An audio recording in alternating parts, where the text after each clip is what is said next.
Good morning বন্ধুরা, কেমন আছো সবাই? আশা করি সবাই ভালো আছো, আমিও ভালো আছি। অনেক দিন ভিডিও দেওয়া হয়নি, অনেক দিন ব্লগও করতে পারিনি, কেননা মিস্ত্রিরা কাজ করছিল, একটু ব্যস্ত ছিলাম। তারপর ছেলেও অনেক দিন অসুস্থ হয়ে পড়লো, আর ছেলে একটু সুস্থ আছে এখন। ছেলে অসুস্থ হয়ে যাওয়ার পরে আবার ওর পাপা চলে গেল একটু বাইরে বেড়াতে।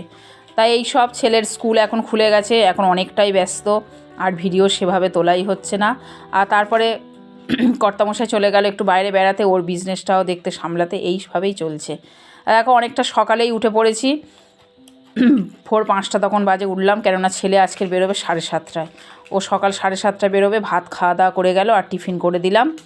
আর সকালবেলা আর কী রান্না করব, একটু ডাল, আলু ভাজা আর ডিম ভাজা করে দিলাম, আর একটু রুটি তরকারি, আর একটু শুকনো মিষ্টি আর খাবার দিয়ে দিলাম।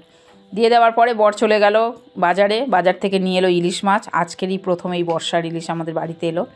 তা একটু ইলিশ মাছের ঝাল করব, আর একটু উচ্ছে আলু ভাজা করবো, আর সকালের ডালটা তো রয়ে গেছে।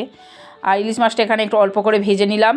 ভেজে নেওয়ার পরে, আর তোমাদের বাড়িতে কারা কারা কীভাবে ইলিশ মাছ খাওয়া আমাকে জানাবে। আমাদের এইভাবে খাওয়া হয়, সর্ষে পোস্ত বাটা দিয়ে, কাঁচা লঙ্কা দিয়ে, আদা বাটা দিয়ে, আর একটু কালো জিরে দিয়ে, এইভাবেই ঝাল খাওয়া হয়।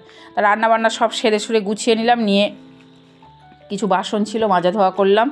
ভাত খেতে বসবো, সেই সময় এলো আমাদের অ্যাকোয়াগার্ডের মিস্ত্রি, কেন অ্যাকোয়াগার্ডটা কদিন আর জল পড়ছিল না, অ্যাকোয়াগার্ডের ব্যাটারিগুলো চেঞ্জ করতে হবে। চলো বন্ধুরা, টাটা।